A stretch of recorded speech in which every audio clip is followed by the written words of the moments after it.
Hey guys, hope you guys are all doing good today. This is part 4 of my experience being an alien abductee and being bred in the United States. Part 4. Okay, so let's get started.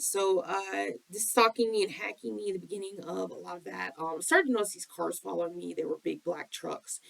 Um, GMC, basically SUVs with white cursive on the back. It had like numbers that say TCP and have like little white cursive numbers and stuff like that.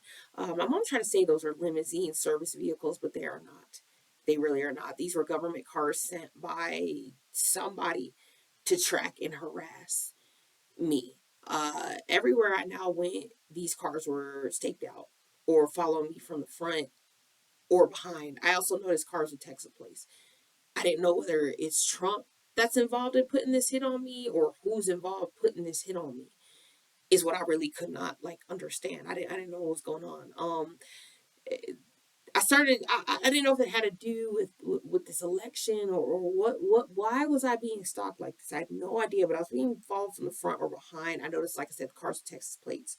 One day I was driving this white truck in front of me, had like a Texas plate. It looked like a work truck or truck for construction company. I noticed at this time I was hit with a frequency of some sort and I felt pain in my body, different parts of my body. I started to notice all these cars with Texas plates. I was being hit with some kind of frequency. Now when people got near me, they would usually have a cell phone in their hand and I would feel like twitching in different parts of my body, headaches, different, just things that you just should not even feel. I was also still having nightmares, and you could tell it was these people were able to like enter them and make you feel scared or threaten you or whichever. It was like real torture. I thought I was going to die because I remember I was being hit with these frequencies where I'd have this chest pains, where I felt like I was going to have a heart attack, or I felt like I was going to have a stroke. I have headaches so bad, my heart just instantly, just out of nowhere, just speeding up or fluttering, or this wasn't something I've never dealt with. It was not normal. I didn't know what this was or where this was even coming from at all either.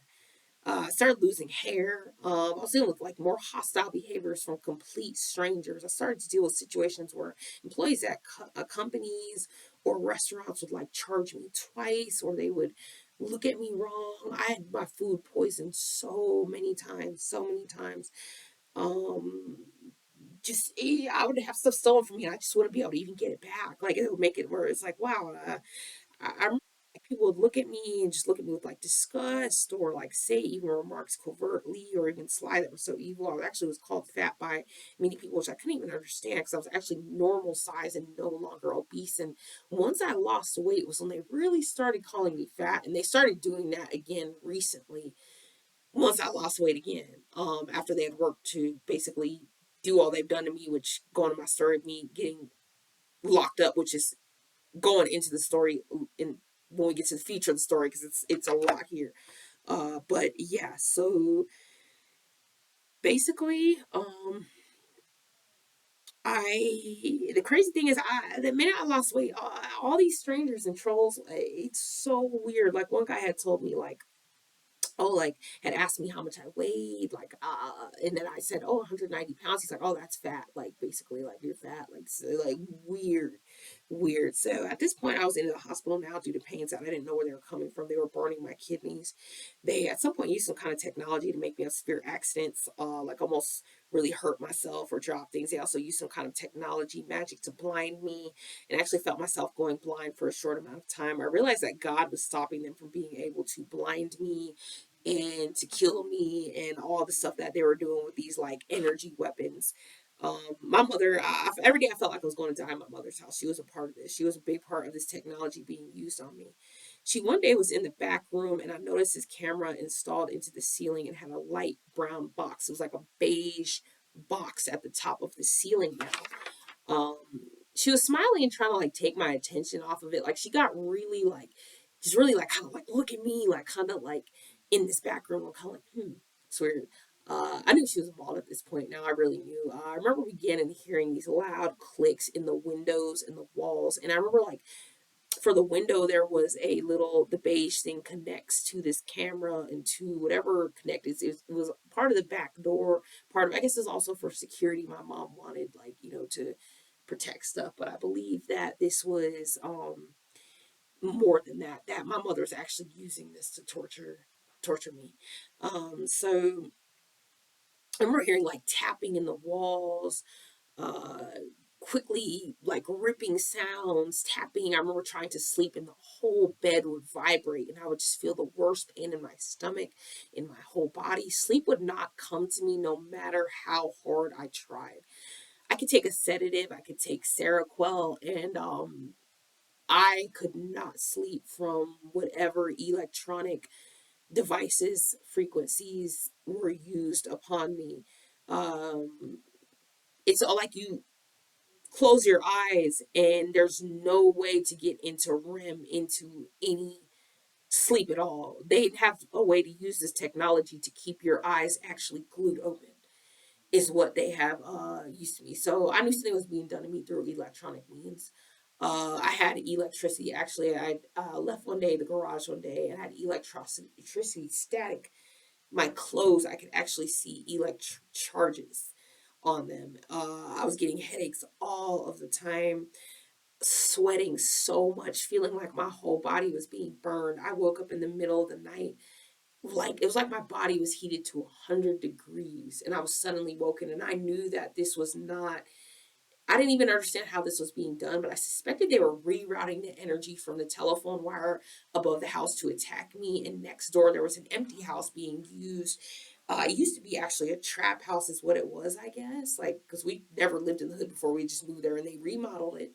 They renovated it. They made it a home to Gangstock, actually.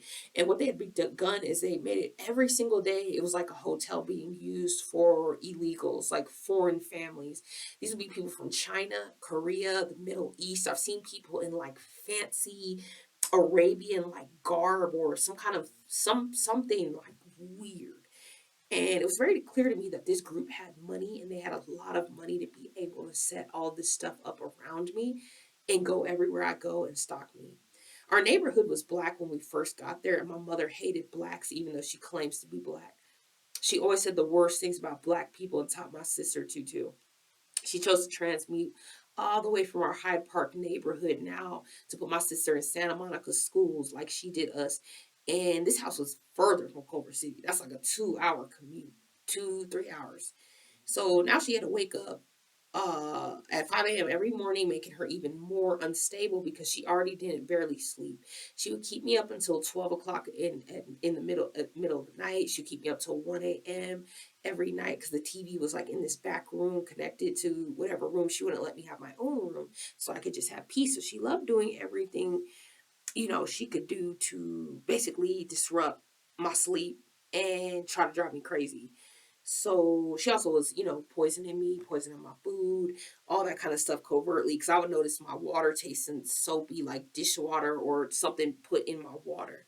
Um, so she treated me like Cinderella. Like my sister never washed one dish in her life. She never had to clean one thing. I later found out my mother was doing things to my food, my toothbrush, very bad and like gross things. My mother was so jealous of me and had been, and me losing weight really just did it because my mother had always told me like when you lose weight you're gonna be so beautiful because you have such beautiful hair and like so she made me fat to prevent me from having love and having a relationship, is what she did. She worked so hard to do that by causing me pain, all that stuff. So yeah, that's where it starts. So my sister was light skinned too and looked like her, so she got everything she wanted, just like my brother, and I basically meant nothing. But shortly after 2016 began, like white people began to move into the Hyde Park neighborhood.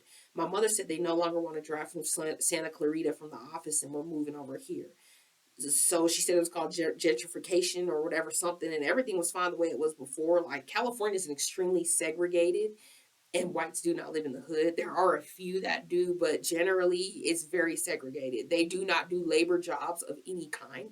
They do not mow grass. You will not see them cooking any food in restaurants or anything like that. Like, but now they were now moving to the hood and things were starting to be built up fancy. This is now where you see where the Rams Stadium is, all of that. I believe this is also a part of the attacks where they wanted me out of this neighborhood because I had dark skin. I believe that's what it was. They were using technology and directed energy weapons to do it, to get me out of the neighborhood. because technically, me leaving with Keisha, Ajali, and Zaya, they're all white. It's not. I'm the one who's the problem. They weren't any issue. I was the one who they wanted moved out of this neighborhood for whatever reason. So they targeted me with all kind of technology. My mother was a part of doing that too and using that. And yep. So basically, I did some research and I found out what was being done to me. This was called gang stalking, and it usually occurs when someone develops a vendetta against you, usually someone in the military or in some kind of place of power to put you on this list for this campaign. Different forms of harassments are used, like noise, campaign, and slander. This is all what was being done to me, and I never understood why, but I suspect John was the one who like put me on the list for right age 25, age 26, right on that list, 2016. But I already was on the list before that, way long before that. But I believe that a lot of this has to do with racism too. I was friends with that Megan Dixon at the time, and at the time I was hit so hard with these frequencies, I would feel anxiety, pain, my heart race, and other stuff. My DoorDash ended up getting hacked in some kind of way to where I could not get any deliveries, or when I showed up, there would be no order or something wrong. I realized that each time I called support, this Asian woman would answer the phone. It would be the same exact voice. The same exact thing is still going on. It's a Filipino voice, and yeah, she gets through every phone I get, every piece of technology. The same Asian woman, I've recorded it. It's on Alien Abduction Awareness. I have proof of this woman, of what she's been doing. So I noticed her laughing when I called the support, and it was like she orchestrated me to show up there and there not to be anyone there or any order. Uh, this Asian would then later on find some kind of way to intercept every single one of my phone calls to where I was speaking to her. So the bank, my cell phone service, etc. I ended up getting very, very angry and very frustrated. I'll get a severe headache once this woman would get on the phone, and I know she was a terrorist. I began to notice these Asian people stalking me, and I later learned that the Chinese Communist Party had been in California. I started to notice all of these Hispanics, and soon nobody spoke a word of English. All you would hear was just crying babies in Spanish. That's all that you would now see in California. Uh, my neighborhood was being, I guess, gentrified. But at the same time, I no longer really saw whites. So everywhere that I would go, anywhere else, whites were basically gone. There, it basically was like you would rarely see them, very rarely. Seeing whites was now a rarity. It was never like that before. There was now graffiti, dog shit, parks torn up, the grass burnt up. It was like a whole evil was over the land, and I was still dealing with abductions, and they got terrifying. I was being gang stalked by all races, and the whites gang stalked me were coming from Texas and California. They all look like Nazi German or Russian, like bright blue eyes, very pale skin, they were blonde hair or like gray, like white hair, like a white colored hair. And she expressed to me that like the Megan girl, for instance, she expressed to me that she supported Trump. She was like trying to get me to support Trump too. She was very big and very fat and looked like a pig with like a southern drawl. I remember calling her Miss Piggy once after she had called me like all those racist names. Like that's exactly what she kind of looks like. If like she actually looks like a literal like pig. I'm gonna just be fully honest. So yeah, so that's who has been stalking me, and I strongly believe it's like a whole group from Texas. So I no longer felt safe in the state or liked it. I had these Asian people and random people stalking me and pointing phones at me, causing me headaches and pain. These people would usually wear baseball caps to hide their faces. This one Korean had a baseball cap on, and she kept on looking at me and glancing. She sat like at the beach, like close in front of me. And I remember getting a headache and I felt very irritated. I knew I was being hit with the frequency. I remember like I wanted to get up and go over to her and just kick her in the face. But I knew that if I did that, I would go to jail. I wanted to beat the living shit out of this Asian terrorist, but I didn't know what I could do because it's like I don't want to go to jail. Hold on a minute. I'm going to extend my session. Okay. I didn't want to go to one moment, guys. Hold on. Sweet. Sorry about that, guys. Okay. Okay, perfect. I've got library time here. I've got 38 minutes left. I don't know if I don't think I'm anywhere near close during this document, but anyways, um basically I Yeah. So okay, this is where I was. I'm trying to remember where I was. Sorry. Okay. Um, so I remember being really irritated by this. I was like, okay, I don't want to go to jail. I remember like this was being done so covertly, and I was being physically actually assaulted by these Asian people. Like nobody can see it. Nobody could see this harassment. They worked to cause me pain, deplete my money to nothing, make it to where I could not get a job, I could not get money, I couldn't make money. That's really what they did, a lot of that. And through the DoorDash, especially through just anything I did, and harassed me nonstop. And I knew if I hurt them, I'll go to jail. And this was so fucked up. Like these were really terrorists that were allowed to illegally do all this stuff, and I just couldn't believe it. I was now constantly in a homicidal, suicidal state. I constantly saw mass shooting on the news. And I know if I had a gun, I would shoot and kill as many as these people as possible, including my own family who was involved. And I knew was involved with this program since I was a child, was how I was feeling. Um, I had done nothing wrong, and I could not understand why these people kept doing this to me and following me.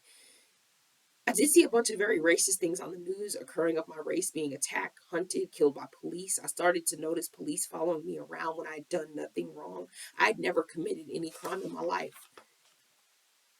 Okay, so 26 years old, family secrets and involvements in abductions.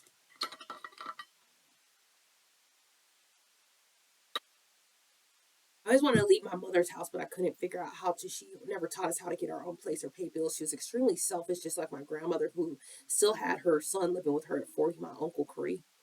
He was getting married actually to a white woman he had met named Jessica. She's actually one of the Nazis as well, a German Nazi as well. I suspected my uncle was involved with this group because he had got a very, very, very white car with the darkest tinted windows. He has a best friend that is a cop named Scott. My grandmother also whitewashed him as well, very much, and my uncle is very dark. He is Caribbean, and he's got a lot of rich friends, nice dinners, like trips all across the states. I was suspected that my grandmother lied about how much money she had. She had some kind of money. I felt like she was really Jewish and hiding her identity, because she would take me to like Froman's, like delis. She would eat at delis, and like Jewish food is what she would eat. And it's like, oh, okay. And her skin was very pale. So, like, I always knew that, like, this was not my family. I knew they were not my blood or none of that. And the way that my uncle was actually dark. I mean, dark. I'm talking like dark as night. And he's gotten to live a life of an elite. He's lived like he's elite. Thousands of dollars spent, all kind of trips and stuff like that. So, to this day, I also doubt that my uncle really even is her son either. I think he was stolen from his mother somewhere in the Caribbean, his real mother. I mentioned it one day, and they attacked me in a dream. I remember going to Panera Bread for lunch, and I saw a woman outside. I highly believe this was his real mother. It looked like him, and she had like Caribbean like dress on, and that was his real mother that I had seen there. This woman is not his mother. Uh, I strongly believe. So I guess she had, like I said, I mentioned in the beginning that they moved to St. Croix from Boston because my mother's father was abusive to my grandmother, and she changed her identity, changed her name. She worked at an oil refinery. My mother and grandmother look very much the same. They're very pale. They have very big foreheads, and they have very big eyes, like huge. Their eyes are very big. These are alien features. They are aliens. We'll get more into this. More and more I began to realize, like I said, this was not my family, not my DNA. I'll still being bred to back, but that back to back, but that mostly occurred during the Obama administration. During two instances, my mother and grandmother were the ones with the bright light device once I went into sudden labor. I remember going to sudden labor in the back room and my mother grabbing me and this bright light coming so fast at that time. Like she came and grabbed me. This bright light just came over us, and then we just and boom, I'm on the ship. Um, it same as to my grandmother. So my grandmother spoke about aliens, but if I ever spoke about them, she would say I was mentally ill for whatever reason. Even though she watches alien shows all day, believes in aliens, my grandmother always would say I was bipolar and crazy. Um, Basically, she would really gaslight me, really say, even though her house looked like a homeless encampment, her house actually would look like what you would see on the side of the freeway, garbage strewn about, like just unclean, unhygienic, unkempt. Cat shit in the litter box, not cleaned, rotten food in the fridge, rotten smell. And this woman is actually a licensed therapist. And she got that license. I actually helped her with her test. I helped her uh, study for her test to be able to pass the test. But I never should have done that. That was my big mistake. Um, so my mother and grandmother were definitely involved with these reptilian entities and breeding me with these half lizard alien babies. One instance, I was abducted and on the ship with brown rep. All of a sudden, my grandmother was there in some kind of alien form. This brown reptile confessed his love for me and said that the world was going to end and we were going to be married soon.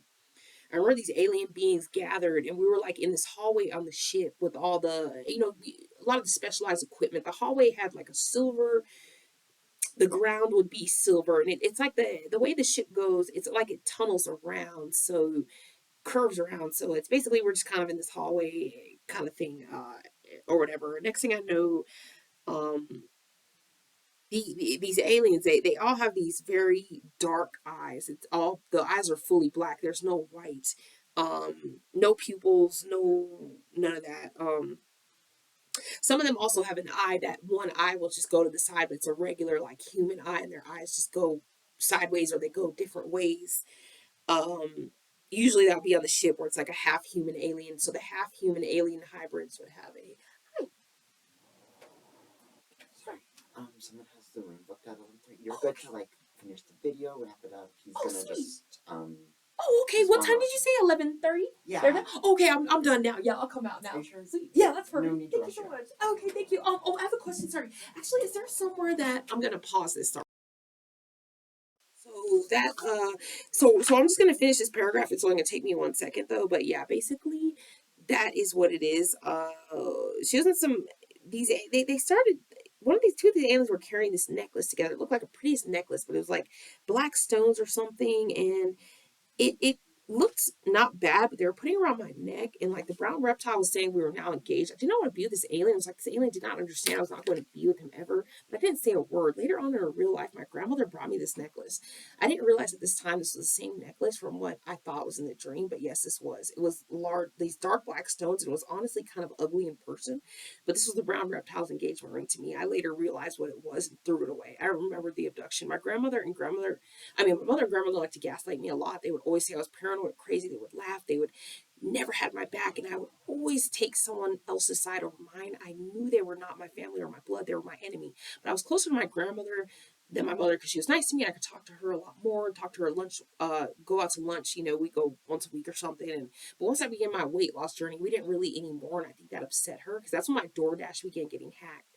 I don't know if my family was involved in that, but I suspected. They would gaslight me every time I mentioned the same Asian lady answering the phone of everything with my DoorDash, Chase Bank, cell phone service. It was all being forwarded to the Asian woman that was stalking me. So that is part 4. I will be back. Love you guys.